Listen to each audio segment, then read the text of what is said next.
ඔන්න දුක දෙන්න අපි පටන් ගන්නවා එක ප්‍රමේය ඉගැන්වීමේ වැඩසටහන පළවෙනි කොටස විදියට අද වැඩේ පටන් ගන්නවා. අපි ඔන්න කුඩාම කොටසේ ඉඳන් ඔයාලට ලොකුම තැන දක්වා O level වලට අවශ්‍ය සියලුම දේවල් මෙතනදී කතා කරන්න බලාපොරොත්තු වෙනවා. අපි කොටස් වශයෙන් තමයි මේ වීඩියෝස් ටික දාන්නේ ඔයාලට. ඒකේ පළවෙනි කොටස තමයි අද මම ඔයාලට උගන්වන්න හදන්නේ. ඔන්න බලන්න හොඳට ඔයාලා දැන් ඉගෙනගෙන නැති බොහෝ දේ බලන්න ක්ලාස් එක දරුවෝ ටික ක්ලාස් එක 10ක්. ඒකට ඔයාලා චූටි පන්ති වල ඉගෙනගෙන නැති මේ සරල රේඛා. මේ සරල රේඛාව මත පිහිටන බද්ධ කෝණ. හරි. බද්ධ කෝණයක් කියන්නේ පොදු ශීර්ෂයක් තියෙන පොදු බාහුව දෙක කියන්නේ මේක. පොදු ශීර්ෂයක් තියෙන පොදු බාහුවක් තියෙන පොදු බාහුව දෙපස කෝණ පිහිටපු අවස්ථාවල බද්ධ කෝණයක් කියලා කියනවා. හරි. ඒ අවස්ථා තුනම සම්පූර්ණ වෙච්ච අවස්ථාව. එතකොට ඒ වගේ සරල රේඛාවක් මත පිහිටි බද්ධ කෝණ දෙකක් තමයි මේ.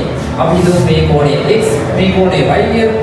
අපේ ප්‍රමේයක් තියෙනවා මේ x ධන y සමානයි අංශක 180යි.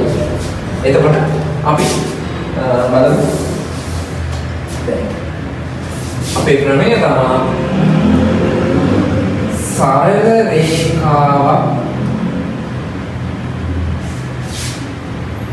මත පිහිටි බද්ධ කෝණවල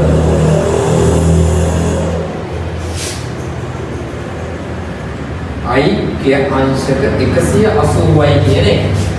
ඔයගොල්ලන් පොතක් අරගෙන මේක තව ලකුණක් දාලා ලියන්න. දාලාද? හරිද? එතකොට දැන් අපි බලමු මේවා ගණන් කොහොමද දෙන්නේ කියලා. අපි ගත්තොත් එහෙනම් මෙහෙම සරල රේඛාවක් ඇවිල්ලා මේක එක පැත්තක x කියලා දීලා අනිත් පැත්ත අංශක 50 වගේ දුන්නොත් අපි මේක ලියන්නේ කොහොමද? අපිට ගාන හදන්න පුළුවන් x ධන අංශක 50 සමානයි අංශක 180 විදියට. මෙතන ඔයාලා කෙටියෙන් දාගන්න සරල රේඛාව මත පිහිටි බද්ධ කෝණ වල i කිය අංශක 180යි කියලා. හරි. දැන් මේක අපි සමීකරණ පාඩමේ කරා වගේ මේ ධන 50 වෙනකොට ධන 50 එකතු කිරීම වෙනකොට විරුද්ධ වැඩේ අඩු කිරීම. ඍණ 50ක් දානවා මම දෙපසට අංශක 180 ඍණ අංශක 50. හරි. එතකොට මේකට මේක ලස්සනට කැපෙනවා. x සමානයි 180 න් 50ක් ගියාම කීයද? අංශක 130යි කියලා ඔයාලට පිළිතුර ලැබෙනවා. පැහැදිලිද? හරිද? ඔන්න ඔය වගේ ගණන් තමයි මේකෙදී අපිට හම්බ වෙන්නේ. එතකොට ඔයාලා තව දැනගත යුතු කාරණාවක් තමයි මම කිව්වා මේකෙදී පොඩි එකේ ඉඳන් ලොකුම තැන යනකම් ඔයාලට මේක පැහැදිලි කරනවා කියලා. දැන් සමහර දරුවෝ ඉන්නවා කෝණයක් ලියා ගන්න බැරි දරුවෝ. එතකොට අපි කෝණයක් ලියන්නේ කොහොමද? කෝණේ මෙතනනේ ශීර්ෂයේ තියෙන්නේ. එතකොට මේක අපි හිතමු මෙතන A මෙතන B මෙතන C. අපි හිතමු මෙතන කෝණය ගැන අපි කියන්න ඕනේ. එතකොට එම කෝණයේ තියෙන අක්ෂරයේ මැදින් ලියලා ඉතිරි අක්ෂර දෙක දෙපසින් ලියලා තමයි කෝණය පැහැදිලි කරන්නේ. අපි දැන් ඒක ගණනකට දාලා බලමු. අපි ඉස්සෙල්ල ප්‍රමේයයක් දෙමු. අපි හිතමු මේ පැත්තේ කෝණය හොයන්න කියනවා. මෙතන අගය 110යි කියලා හිතමු අංශය. එතකොට මේක AB රේඛාව මත තියෙන